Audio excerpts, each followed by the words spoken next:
Champion players, champion club. Melbourne wins another one. Yes, it is! Reece Terry brings up her 200 in style. Oh, Sam Kerr! And boy, did she hit it sweet! Redemption for Golden State. One of the great playoff runs of all time is complete. The Warriors are NBA champions again. For all your sports news, reviews and interviews, you listen to the Sports Desk here on SYN. Good morning everybody and welcome to this Monday edition of the Sports Desk here on SYN 9.7. I'm Ben, we've got Liam and we've also got Josh. Yeah, from I'm Get signing Cereal. off from the Get Cereal team, guys. It was lovely to have you from 6 to 9. Sorry? From Sucks? Excuse me? I don't know. Liam's a bit of a Bit racist, of a yeah. racist, I think. Yeah. Honestly. Well, true. Oh, well, what do you do about that? I suppose some people are just the way they are. But we'll leave it. I'm leaving you. To be honest, my team's ditched me, so I'm saying I'm leaving you in the very capable hands of the Sports Desk, but, they've left me. Nah, it's all good. We're very capable hands. We'll take it on. What are you guys talking about today? Give us a synopsis. What are we talking about, Liam? Well, what you said off air, we're talking about sports that you hit the ball, you mark the ball, you kick the ball. The ball one, yeah. Yes, sports where people get tackled. Yeah. Those tackling sports, yeah. People, there's a winner and a loser. In some of them. Those sports. Oh, there's a lot of those sports, yeah. There's like a sport where cars go boom boom. I do love those sports, too. Yep. Also, sports where people cheat. So you've got those sports. And disgrace a nation where the main sport is this sport and embarrass themselves and everyone who's ever played the game. That's sport, but nothing big. Nothing big. Cheating. It's I been don't like a people cheating in sports. I don't like people cheating full stop. But, it's been a relative quiet weekend in sport. I don't know if you agree there, Ben. Nothing much has happened. Extremely quiet. Nothing major at all. Nothing much has happened. We've struggled to fill the run sheet here today. I think we might even have a 20-minute show. It's very nothing. See, I would have loved to hear about more of the sports. The sports where things happen. Sports. Yeah. What about theatre sports? What do you think of those guys? Are they something you talk about? What's a theatre sport? Define a theatre sport. Give us an example. There's one called, I think, Space Jam, and that's one. That's a movie. Oh, it is too. Damn. I was thinking of something similar to that. But people will do like a theatre sport, and then you'll freeze in a certain position. Then somebody has to take over from that position and interact with those. Do you talk about those kind of sports? Oh, I know what you're talking about. Yeah. We may have to talk about it later on. Yeah, absolutely. Absolutely. The Melbourne Comedy Festival's coming around, so they're doing sports per se. So, do you class dancing as a sport? I don't know. I guess you kind of have to. Yeah, it's physically exerting. Liam's just completely stuffed his headphones. Just my voice absolutely blasting his ears, which is absolutely I'm memorable. trying to fix the headphones, and must have it on full Liam. blast. That's a good one. Yeah, no, I'd say dancing is a sport. Yes. Right there. Yeah. What do you think of that? I can't hear it. No, that's good. Yeah, that's good. Yeah. Thank you. You are such a lovely human being. That is the Good Cereal team. Are you single, by the way? Like, I can advertise you to the ladies if you're. Well, I might be going on a little bit of a date today. Not today, tomorrow actually. He's got perfect pearly whites, great hairstyle. Looks like he's not going bald. Sexy New Zealand accent, a terrible grey jacket, but you can look past that. This guy is an ex-bachelor. He is a phenomenal specimen. Sports desk, they're too kind. My team just sort of insults me, but maybe I should join you guys. You should. Yeah. But I'll leave you to it. Thank you very much. Continue your sports talks, and I'll get back to eating my cereal. Yes. So Ben, the ball that got hit. How good was that hit of the ball? Yeah. So what Liam is referring to is cricket here, and it's a very, very interesting third Test match to say the least. But before we get into any of the controversy which has come about from this third Test, we'll get stuck into the results of that match. So South Africa, they won by a whopping 322 runs. So in the first innings, they posted 311. Dean Elgar, he carried his bat through with a score of 141 not out. In the second innings, Australia were only able to post 255. The top scorer there was Cameron Bancroft with 77. And that's probably the last you hear about Bancroft. Really, for a while, potentially. Yeah, nothing really much happened there. Yep. In the second innings for South Africa, they posted a total of 373. Aidan Markram top scored there for South Africa with 84 runs. And then in the second innings for Australia, we were bundled out for a measly 100. 107 runs. Top scorer for the Aussies, David Warner, on 32. So, not too pleasant of a test match there for Australia results-wise, but also controversy-wise, because, Liam, what occurred? Yes, during day 3 with Bancroft, got caught on the camera. Don't know why he would do something so stupid. Had got caught having a bit of yellow tape and rubbing the ball. Rubbing against the sand first to make it look like sandpaper, then rubbing it against the ball. Once he realised he got caught on camera, chucked it down his pants. Which again, just made it a lot worse. That would not have been comfortable trying to rip that off, his private area. Ooh. But, they came out during the press conference after the game and admitted to cheating. Smith said, it was the leadership group's fault. Mm-hmm. Which means it was a premeditated thing to cheat. And you did say off air that every team does it. You just don't get caught. And the fact that we got caught, it's not a good look. Not at all. I think it is a bit of an accusation, but I think it's fair to say in the cricketing world that it's well known that teams do it. Teams do attempt to cheat, and in this sense is tampering the ball. I mean, you get a prime example of every single team pretty much does it, and this is a prime example of cheating and ball tampering. They throw the ball into the pitch. They throw the ball into the pitch before the keeper, trying to get one side rougher than the other, and then obviously the umpires have to tell them to stop. There's a clear-cut example of cheating. And obviously, the Australians have just done this with getting like dirt, other particles. We saw Faf du Plessis getting caught with that cough lolly. So it's definitely something that isn't... It's common in cricket, and it's not... I think the reaction to this is a little bit over the top. Obviously, it's not great, but it's just the fact that we got caught. And the fact that they tried to cover up. I actually quite like it that they came out and just admitted it straight out, because you won't get a lot of teams doing that, admitting it, yeah, we've done this, whatever. They'll try and hide it or whatever and all this. But, yeah, I tend to think it's... What's it called? Even the Prime Minister came out and said, how can the Australian team be delving in this sort of cheating? I mean, it's cricket, mate. It's kind of... It's not like it's common knowledge, but it does happen. And I just find the reaction way over the top. And particularly the Prime Minister's reaction. I mean, it's a bit laughable from my stance anyway. What about you, Liam? Well, the Prime Minister also tweeted about the AFLW Grand Final. Most of the comments were, name your favourite moment. Malcolm Turnbull knows nothing about sport. But one thing I'm surprised, Smith's got a 1-game suspension, but yet the guy who, I can't remember his name now.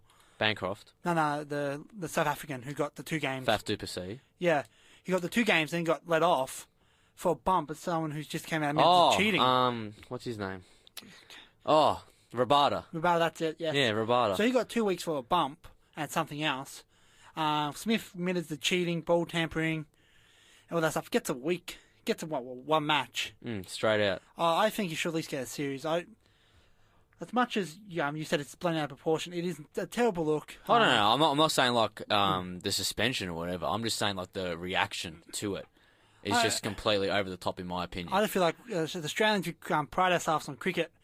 Cricket's our national sport, and we just got caught red-handed cheating in a series that's already been tampered by on-field stuff. The fights between Warner and the South African teams, the inappropriate comments, the bumping, the mix of words, and now the cheating. And it's odd to see a sport where you go on the day after you get caught cheating. They got caught cheating, and they go out and play that next day. It would have been such an awkward feeling for everyone in the Australian room. Also, one thing that I find interesting, the umpires didn't change the ball, did they? No. Therefore, the ball was still in a deemably good condition and suitable condition to play. This is half the reason why I say it is completely over the top. I mean, ball tampering, at the end of the day, teams can do as much as they want to the ball. They are not going to change it as much as they wish or as they want to. They will get reverse swing, but they're not going to get it a lot. And at the end of the day, the umpires are going to be they are the officials, and they are the adjudicators on whether the ball is fair or not. And they adjudicated the ball was fair. So, obviously they attempted to cheat the Australians and didn't succeed because the ball was deemed fair to play with. and we still got a reverse swing. So and they scored 373, so it didn't work exactly, at all. it didn't work at all. So I'm just, I don't know. Obviously, it's not right, but like every national team does it. Whether or not they get caught or not is another story. But whether or not they want to admit it, they do it in some shape or form. They'll do it with their zipper, whatever they do, it happens. So yeah, and obviously the Indians, ball tampering, not being racist at all here, but the Indians have just absolutely got on Steve Smith's back here and just completely backed in Kohli for the greatest Test player in this modern age. So this is a great platform for all the Indian fans out there to back Kohli in, isn't it? So are you hinting at your local league has any ball tampering happened? Oh, we don't do it because we can't even do it. I mean, clubs talk about chucking the sunscreen on. I know they chuck it in a freezer with one side on the sunscreen for like 2 weeks before a semi-final or whatever. You hear all these stories. I've never been involved in any of that stuff, but yeah, you get caught we put sunscreen on our pants and rub it. I mean, you do little stuff like that. You know what I mean? Like, so I've done it. I've chucked sunscreen on my pants and gone like, yeah, chuck it here. And I do it on the shiny side. So, yes, I admit to ball tampering. There you go. There you go. That's an exclusive here on the Sports Desk. Exclusive. So what do you think? Do you think everyone should get the sack? Do you think Smith should remain captain? Lehman should remain coach? Lehman's probably going to go. Well, see, after this, it's kind of hard to keep them all. I reckon it's just whether... I want to see what the rest of the players and the rest of the state players pretty much have to say about this. If they're completely like, what is going on, then they've got to go, Smith and Warner, in terms of leadership group. But if it's not like well received, but just like what's going on, they still support them, then I think you've got to keep them because I don't think there's anyone at this stage who can take over from Smith as captain. Yeah, and Warner, I think, is on his way out anyways. Warner, there's no chance Warner's captain in the Australian team. Will he captain the fourth test? No, Payne. It hasn't been confirmed that he'll captain the fourth test? Yeah, well, he captained yesterday as well. Yeah. What was I going to say? Oh, fun fact, I've learned this. None of the players involved in this ball tampering thing were Victorians. Hey, Australian selectors. We are loyal, hard-working people as Victorians. Bancroft from WA, and then Steve Smith and David Warner from New South Wales. They said the leadership group, and there's no one in this team from Victoria, so... Who's in the leadership group? It's just those two? No, there's 5 players. Oh, who are the other 3? I actually have no idea. They didn't say. Yeah. So Warner, Smith... I'd assume Stark? Yeah, I assume Stark, Lynd. Which also means, I think on day 2 or day 1, with Pat Cummins stepping on the ball. I didn't hear about this. Did Pat Cummins step on the ball? Yeah, and they deemed it as a nothing incident. Teams do this anyway. Like, a lot of bowlers will step on the ball accidentally. Yeah, they deemed it as nothing, but since what came up, maybe it was something that they almost got caught for, but didn't. Yeah. It was just an extremely stupid idea to use tape. I mean, just use dirt. Just keep the dirt. Also, mind you, Stuart Broad, he came out replying to Steve Smith's comments when Steve Smith said that this was the first time Australia's done it. He's gone, yeah, really, righto. And he suggested that we cheated in the Ashes also. And a matter of fact, I saw a bit of footage. They claimed that Cam Bancroft put sugar in his pants, in the pocket of his pants, in the Ashes. So they're saying now England's trying to say that, we cheated in the Ashes as well, which we probably did. Yeah. I mean, at the end of the day, we probably did do that as well. But at the end of the day, they did as well. Yeah. Remember Jimmy Anderson? I think he was cleared for supposedly taking dirt off the ball. Oh, yes. But no, he probably wasn't. And no one believes this is the first time we've done it. No, not at all. This is not the... No. Like, you know... Everyone's just getting on because they got caught. And that's the thing. That's the thing, because they got caught. It's just, so stupid. So out of all the games Smith was captain, he thought day 3 of this pointless test series against South Africa will be the day he goes... we're going to cheat for the first time. You don't want to do it. Yeah, exactly, yeah. Why would they say that just for the first time, which is what Stuart Broad was saying? Why would they change their methods in tampering or changing the condition of the ball on this day, supposedly, when we had so much success against England, for example, and then so much success in the first test? I wonder what South Africa do. What do they do to get the ball reversing so much? They probably do something different. They'll have a way. They've got something. What would they do? They can't swing the ball naturally like that because they swing it a lot more than us. Although England do it as well. might have sharp nails and scratch into the ball.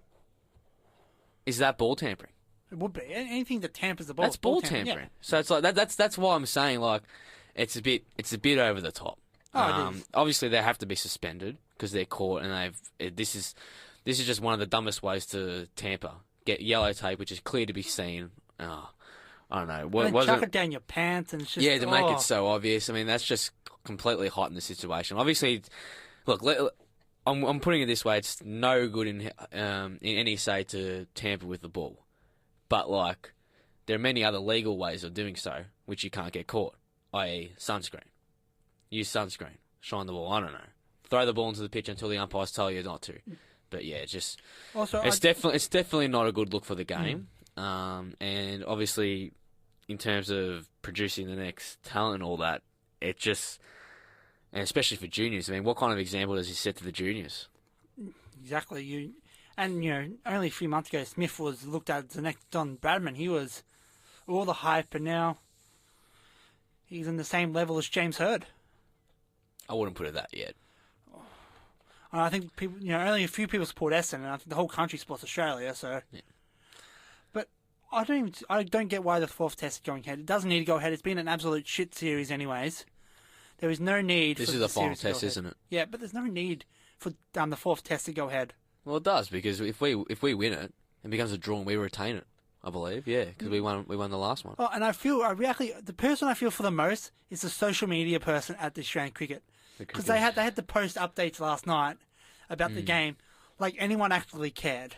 Yeah. No one cared that Mitchell Starc got a wicket. No one's like, yay.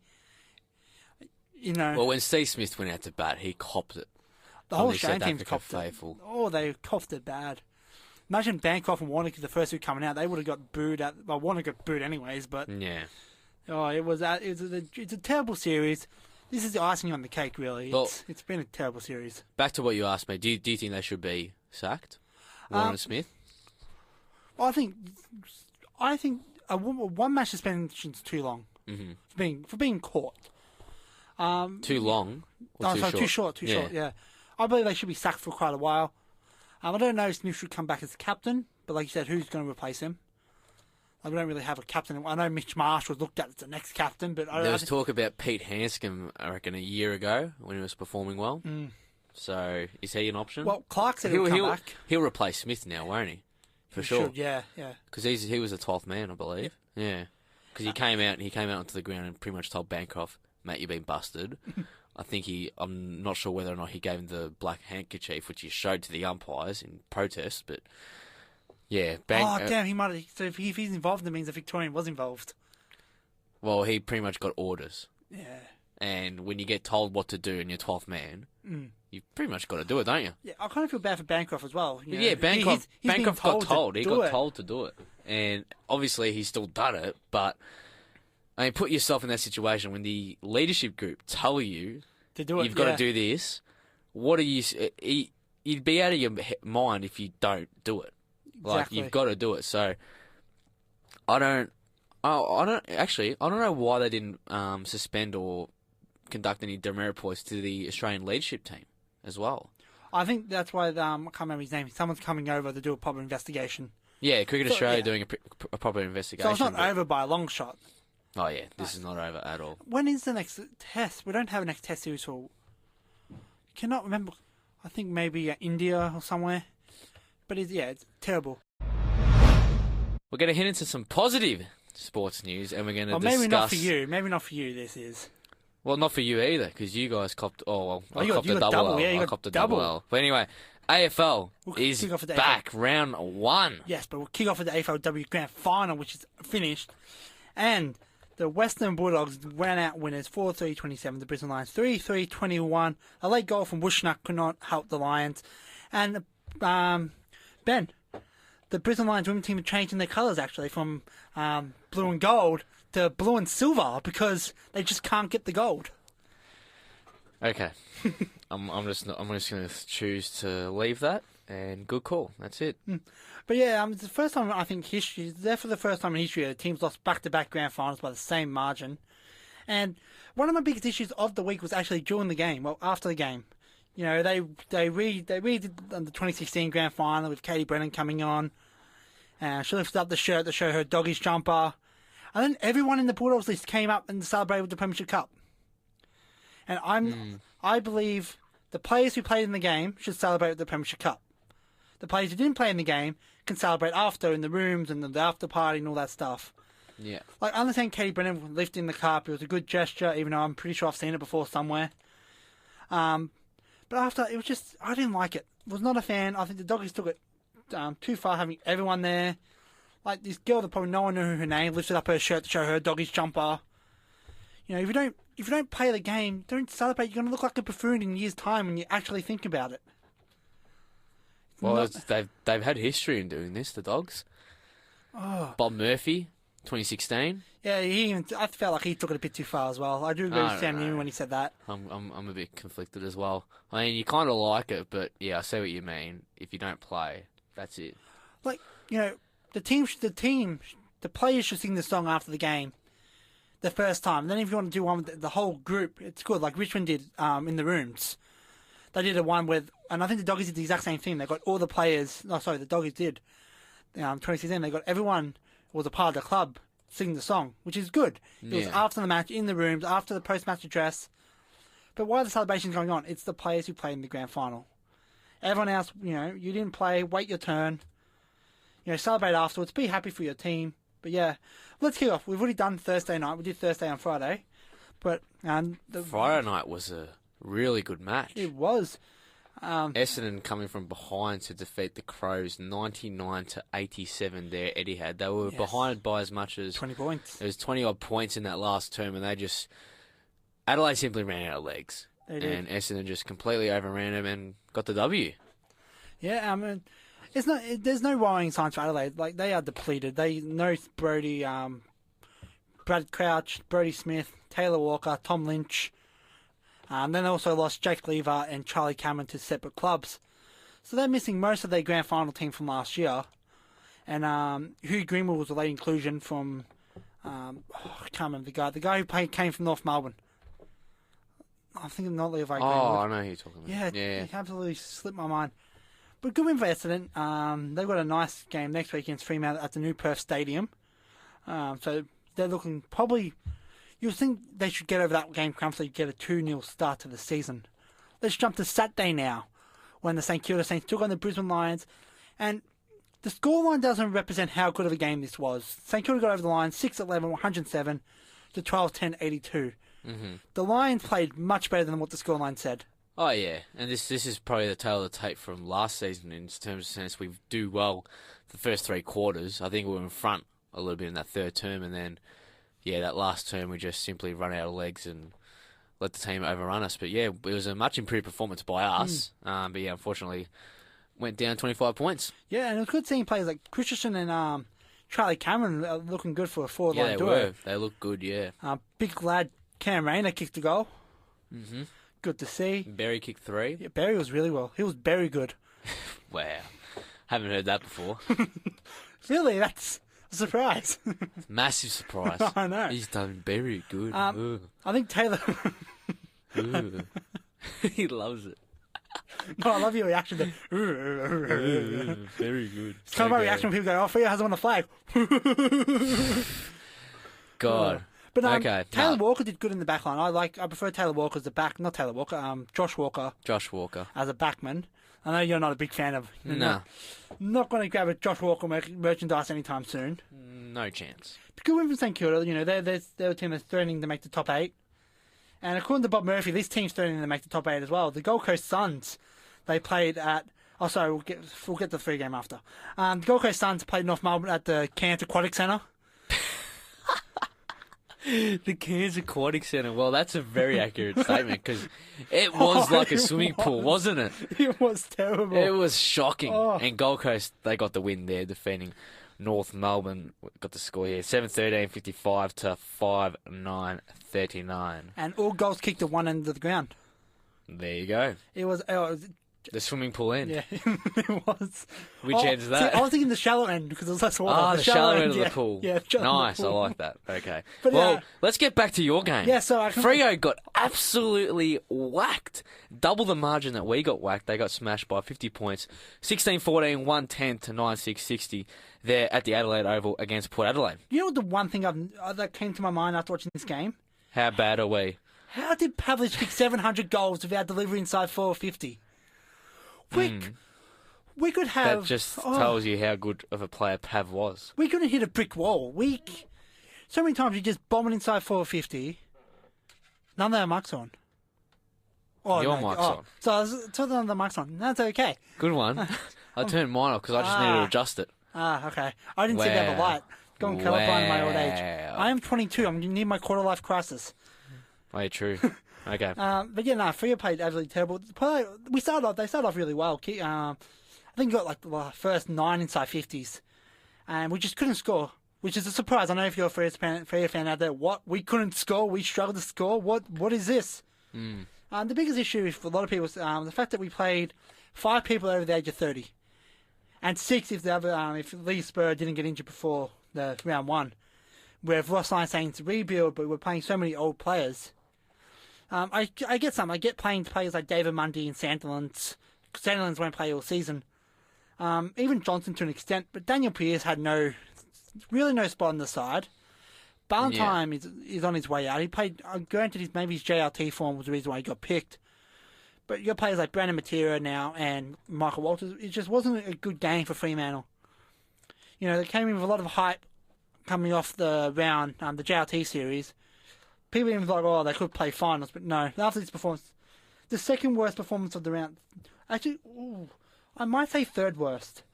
Third worst? Because on Friday night, Tom Mitchell played Collingwood Football Club. Saturday night, Tom Mitchell played the Collingwood Football Club. How many touches did he get? 54. 54. A lazy 54. Just a lazy 54.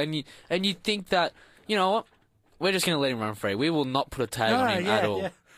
You know, Bucker's terrible. Like, he's not damaging enough. I think there's a stat. 4 of the last 5 times a player's recorded 50 or more disposals against Collingwood. It's been against Collingwood. Twice Tom Mitchell's done it. Who was it? The other two? Gary Ablett, yeah. So incredible. I mean, Buckley, he's shown he's had history in this, that whenever a star midfield gets on top, he just backs his midfield in to get them. And I think, how long has he been in term for? Since 2012. So this is his 6th season. Yep, his 6th season, his 5th or 6th season. You'd think he'd get some inkling that his midfield isn't as good as what the media thinks, and it definitely doesn't stack up against the rest of the competition. So, yeah. Well, surely you put a tag on Mitchell. I feel like the team in general isn't as good as people think it might be. I think they're waiting to get a big name next year with either Tom Mitchell or Sloan. I think they're putting all that eggs, doing enough Marvin, putting all the eggs in this one basket that may or may not happen. And the fact that Gold Coast finished, at the moment a game in front of Collingwood might lead Tom Mitchell to stay. Actually, a stat we didn't mention. Doug Howard for Port Adelaide broke the record of the most spoils with 22. So another record broken, but Tom Mitchell decided to take the thunder by having the most touches. Because in AFL, defenders are like the interstate clubs. They don't get loved. It's just, as someone who played defence when I played football, defenders do not get the love. The forwards get all the glory because they kicked the goal, which was created from the defenders' hard work. Was it? Yep. Oh, yeah. Oh. Had nothing to do with the midfield winning the ball. No. It's the defenders' hard work. Defenders win matches. Defenders win matches. I'm done. You heard it here first on the sports deck. It's the defenders. It's not the blokes in the middle who win the ball. It's the defenders. It is the defenders. Well, the midfielders do their job. You will not have to see the ball in your defence at all. You could win a game 1-0 if the defenders do their job properly. It is the defenders. It's like the goalkeeper's the most important player on the soccer pitch. Okay. We'll go to Sunday. Yeah, what happened on Sunday, mate? So, I think there's got to be an alcohol cut-off limit here for the Western Bulldogs. They've had one too many bevos. Wow. With God. A beverage. the puns are good today. I'm in the pun zone. Terrible. They got absolutely walloped anyway by the Oh, they Giants. did. 20 goals, 13, 133 to 7,951. And it's not just the loss, which is terrible news for the Dogs. It's the fact that Tom Liberatore is out for the season, most likely. He's done an ACL. He's going to get scans today, we believe. And ACL injuries, he's done for the year. Yep, and it's his, the opposite leg that he did in 2015. So I guess that's a positive if you can find a positive out of that. But the Giants played pretty much a perfect game. I don't think you can fault anything they did during the game. Their forward line worked, having the 2 talls instead of the 3, which they'd gone with. Rory Lobb starred in the ruck. If only, I watched the game thinking to myself, if only the Western Bulldogs had an All-Australian or a North Smith medalist in their backline. It could help. It could help. But that's dreaming too much, you know. When your captain has like 7 touches, it's not a good look. Because he's not a forward. He's a defender.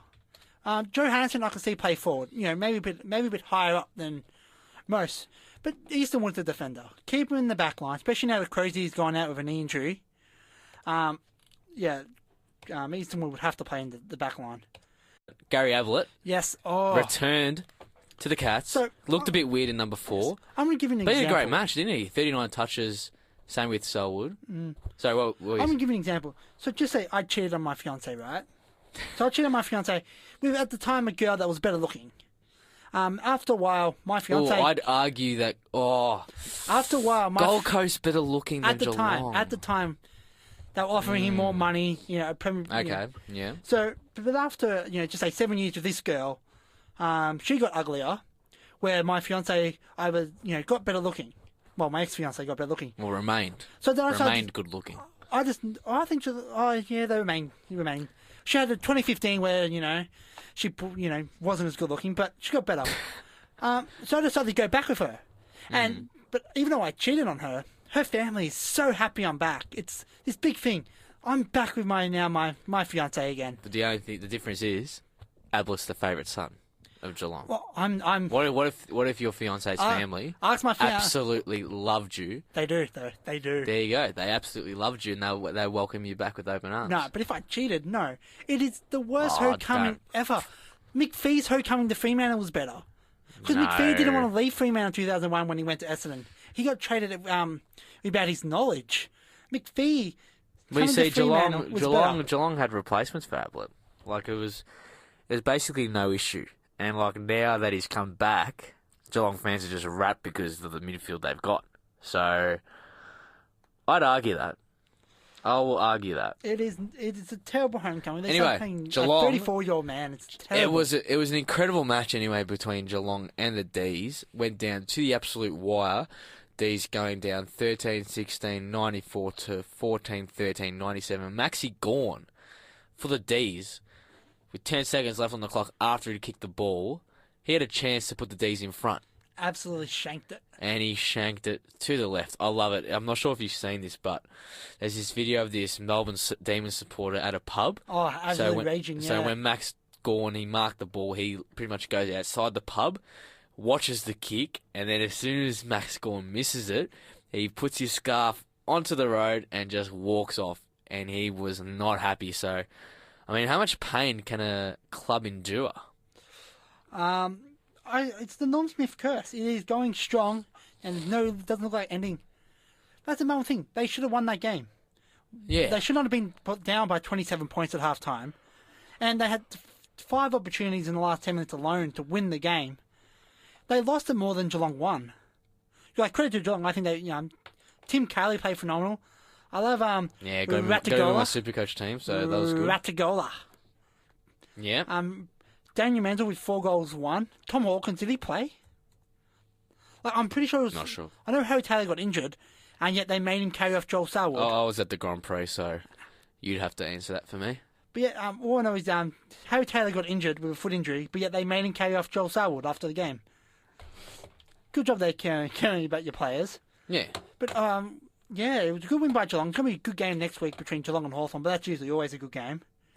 It's a given. It always delivers. always delivers that match. Easter Monday. Oh, it is absolutely. Oh, it's Easter. Yeah. Easter's coming up. Fantastic. So are we on Easter Monday, or do we get a holiday as well? I'm not sure. I'm not sure. I'll get back to you. Because we kind of don't get paid for this, so... I will get back to you, Liam. I'll get back to you as soon as I find out. I'm not sure, actually. Maybe not. Okay. West Coast, Sydney. The final game of round 1 of the 2018 AFL season. The Weagles went down to their arch rivals, one of their arch rivals, the Sydney Swans. We remember that great rivalry from... They are arch rivals now. They're not. The rivalry ended 10 years ago. No, it didn't. It's still going. It's still going strong. Name a strong. close game they had in the last 10 years. I can't. West Coast lost 86 to 115 to the Swans. Buddy Franklin kicking 8 snags, 1 behind. Yeah, he looks scary good. Does he? Scary good. Kicking 8 goals. Even though he won the Common last year, people did predict Buddy's, he's going to drop off. He's 39 now, closing in on 50, I guess. But he looked like $10 million. He looked like what he was worth. He looked fantastic. Goal of the year is done and dusted. Did you see Luke Parker's bicycle kick? Oh, yes, I did see that. Yes. Goal of the year is done and dusted. That is goal of the year. Nothing will beat that. Someone would have to kick it from... Eddie Betts will do something to beat that. He'll probably get Jeremy Howard, get robbed. Yeah, who knows? No, that has to be goal of the year. West Coast played okay. They did put up a fight. Better than what I thought they would do. But the home ground curse has continued. Without a doubt. And you take on Fremantle. I take on Fremantle. You take on Essendon next week. I know I do an Essendon podcast, but I'm not an Essendon supporter. But yeah, and I have to talk positive about Essendon. Harder than it looks. It's hard. But no, yeah, Essendon looks like they're going to defeat Fremantle. In being realistically, well, they will. They're coming off a very hot win against Adelaide. Both the Perth teams will not make the 8. They'll probably finish. No. They'll finish bottom. I'd say highest finish will be 12th for the Western Australian teams. Nice. We'll get to the ladder now. Bad luck, buddy. It's all right. I'm not phased. When was the last time Brisbane made the finals? When was the last time? 2009. Yeah, but how many flags did Fremantle have? You didn't think about that, did you? Oh, the Fremantle flags. The Fremantle flags. That is a side tickler. 0. Absolutely none. Donuts. All right, we'll go through the top 4. GWS are on top of the ladder. They lead Port, Hawthorn, and maybe the only time we'll ever see this happening, Gold Coast are in the top 4. Oh, they are looking pretty there. Pretty in 4th position, the Gold Coast Suns. It looks right. 4th position. Yeah, it looks correct. I like it. It looks correct. But they got GWS first, yeah. That talking about looking correct, yeah. They played an absolute perfect game. Probably they played a near perfect game apart from their first probably 5 minutes. But it was pretty much a close round. So Hawthorn and Gold Coast didn't blow their teams out the park. Sydney and St Kilda again, and then you got Richmond, Essendon closing at the 8, as well as now you got Geelong in 9th position, Melbourne 10th, Adelaide, Carlton, Brisbane, West Coast, North Melbourne, Collingwood, Fremantle, and the Doggies should be 19th on the ladder for how poor they played. You're listening to Sports Desk here on SYN 90.7 on this rather gloomy Melbourne Monday morning. I'm Ben, you're Liam, we're talking sport, and we're getting sucked into some basketball. Yes, I am Ben, and you are Liam. Is it Ben or Benjamin? Are you Benjamin? Legally, it is Benjamin, but it just drives me nuts. I just find it, just too long. But who calls their kid Benjamin? No one's actually known Benjamin all through their lives. It's like a placeholder name. It's like, your name's Benjamin, but make up your own name. I don't know. It's just like the formal ways, I know, and I understand it, but it's just I just prefer Ben. Whenever I'm in trouble, it's Benjamin. So it's like... Oh, see, whenever I'm in trouble, it's Liam Michael O'Grady. I get the name, you get the full name. Yeah, okay. You know you've messed up. All right, we'll get stuck into another Ben. I'm not sure if he's Benjamin also. Perfect segue. Is he a Benjamin as well? I think he is. I might look that up. Liam's going to look it up. I believe he may be in Benjamin also. But anyway, Ben Simmons. Yes, Benjamin David Simmons. Yep. Yes, so it is Benjamin as well. See, we're all Benjamins, but we all just call Ben. Well, apart from Ben, I think Benji Marshall's Benjamin Marshall. Bonji Marshall. All right, so Ben Simmons, another triple-double. He posted 15 points, 12 rebounds, and 13 assists in our boys, the 76ers, win against the Minnesota Timberwolves 120-108. That is his 10th triple-double in his rookie season. Just a lazy 10. Lazy 10. Yeah. Pretty much, I think, could have the award, the best rookie award, wrapped up. If he doesn't win it, it is an absolute farce. It is if Ben Simmons does not win the rookie of the season, it is clear cut that the NBA have an agenda against Australia. I feel like they do. It's kind of like, you know that guy that's racist? It's like, I'm not racist, but... It's kind of like, we didn't hate Australia, but... It's like you. You're not racist to New Zealand, but... Oh, blatantly racist to New Zealand. Sucks. Posh on chops. We love New Zealand. We love the Kiwis. I love one of the islands there. One of the two. Which one? The north or the south? The north. The south is fake. You know, I'm staying at... Oh, you heard it here first. The south is fake. Like, you go to the North Island, it's pure New Zealand. Screw all that. Back on NBA. Standings at this stage, the Raptors still leading it in the East. They're pretty much going to finish top, you believe. The Celtics are in second. The Cavs are on a 5-game winning streak. But the team who are bettering them are the Sixers, actually. They're on a 6-game winning streak, and they are in the 4th seed. They have overtaken the Wizards and the Pacers to get the 4th seed at this stage of the season. How good's that? No one thought the Sixers were going to be this good. We thought that, okay, yeah, the Sixers will be a playoff team, no doubt. But 4th seed, if they can stay in the 4th seed, that's incredible. I think, and if they beat the Cavs in like the playoffs, that says it. LeBron will go to Philadelphia for sure. But he shouldn't, though. He shouldn't, but this is clearly the best team that he should go to. If he wants to stay in the East, he goes to Philly. That's it. I feel like the other team will be Houston. Philadelphia is doing a natural progression. They're building it out. They don't need someone to fast track their growth. Their growth has already been fast tracked already. Ben Simmons and Joel Embiid playing full seasons. Markel Fultz still to come back. That's natural. Everything there is natural. That's still natural. Still being fast tracked. Faster tracked than we thought, but it's from natural last growth, season. though. It is natural growth, and that's why great 4th seed. Get on the Philadelphia 76ers. I'm happy I got on before everyone else did. No, I don't want more basketball bandwagon fans. They're the best. Everyone's going to get on the Sixers now. I jumped on the pre-bandwagon. I keep telling people that. I don't mind that. I think a lot of it... I got respect. I jumped on because I had no team. I jumped on when Simmons got drafted, and I saw JoJo absolutely dominating. And in that season, we finished like in the bottom 4, and I still supported us. So, yeah. I've got a mate who's still a Miami supporter. He's still... Yeah, good. Right, yeah.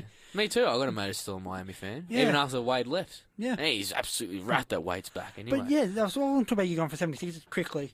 So if Ben Simmons leaves, which in the world of basketball, it's pretty likely he'll probably leave in 5-6 years' time, go to another club, would you still go for the 76ers?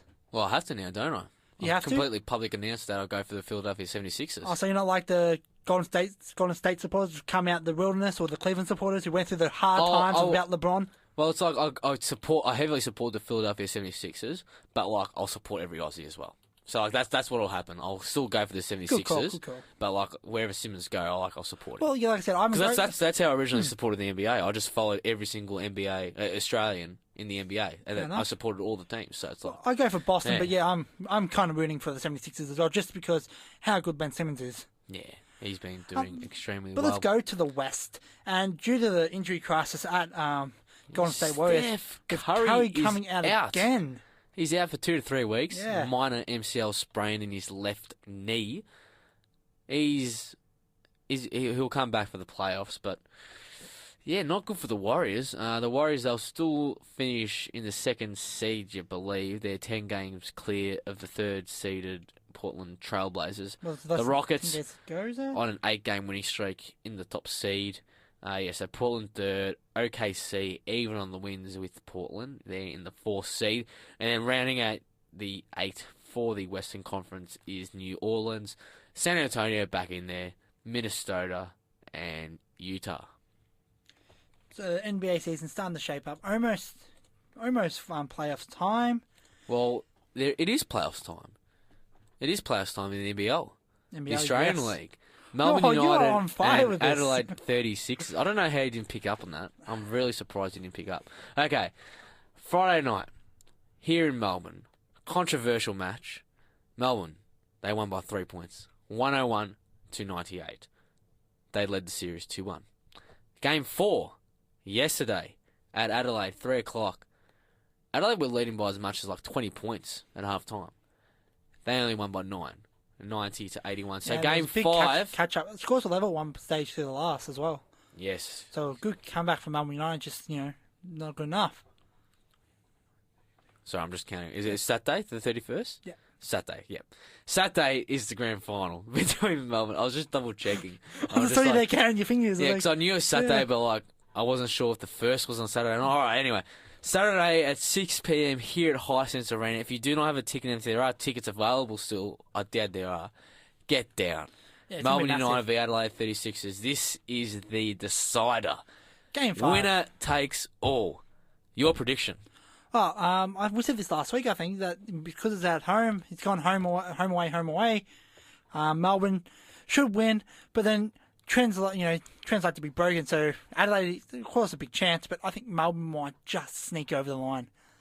In a phenomenal final, this is a phenomenal final series. So phenomenal, in fact, I think has brought NBL up a peg.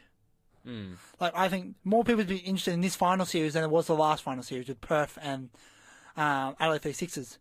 Maybe because Perth has been, it's always Perth and New Zealand the last 10 years.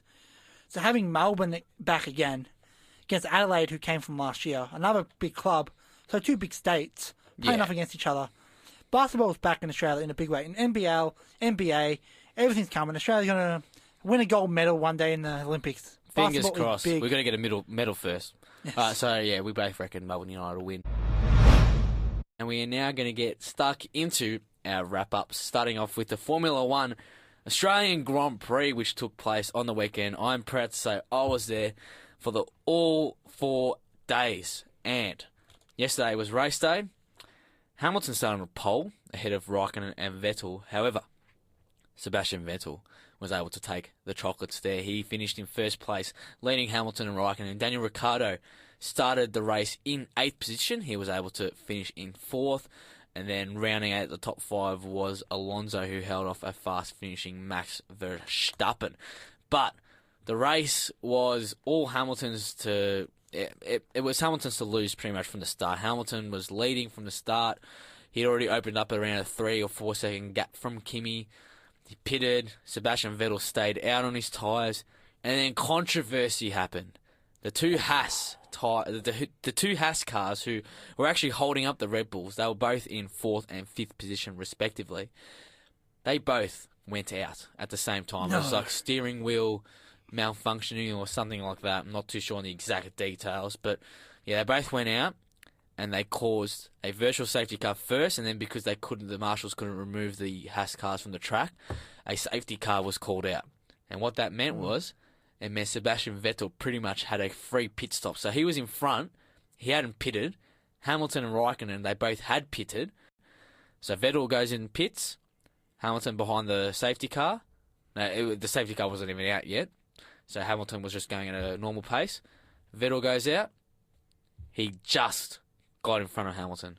And that was it. So I'm going to ask you a racing question because I know nothing about car racing. They go boom, boom, and some people crash. But so if you're in first position and you go for a pit stop, can you lose your first place, or was it like a pause on your race? No, you do lose first place. Oh. As soon as you pit, you lose first place. But Okay. you're still like technically in first place, because like you're the first one who's pitted. So it's like it's interesting. It's So you have to pit certain. Oh yeah, Oh. you pit. That's the great thing about racing. It's all about strategy. So like Seb was going for the overcut. So the overcut is when you pit after people. The undercut is when you pit before in an attempt to get it. So like, it's really interesting racing. So it's like I'll do this through when we've got a lot of time. But anyway, that wraps up Formula 1 for this week. Yes, and let's go to the soccer, which is still on, by the way. Unbelievable stuff. Yeah. Oh. Still going. Melbourne victory lost 1-0 to Perth Glory, and Melbourne City won 3-0 over the Western Sydney Wanderers. The ladder's pretty much the same. I think City's now jumped victory back on 3rd place. Not too sure. But let's go to the NRL with the Melbourne Storm won the grand final replay, which was on a Thursday night, going head-to-head with the Richmond Carlton game. What a debacle. NRL people, come on. You guys, that's the most stupidest thing ever. Yes, Melbourne Storm are popular, Melbourne. We do like our Melbourne Storm. But not against the opener of the AFL. It's a stupid decision. Oh, no. But yeah, Melbourne Storm go over Absolute the line with a 30-14 lead, 30-14 win. After that as well, St. George and New Zealand, who many people tipped to win the Wooden Spoon, believe it or not, are both undefeated on top of the ladder. St. George are a running meme in the NRL meme stratosphere. Already wanting to book grand final tickets, they are. Of course, you'll be all up in the memes. You know, back in my day, memes used to be like a troll face. That were memes. Melbourne Rebels scored a... Sorry.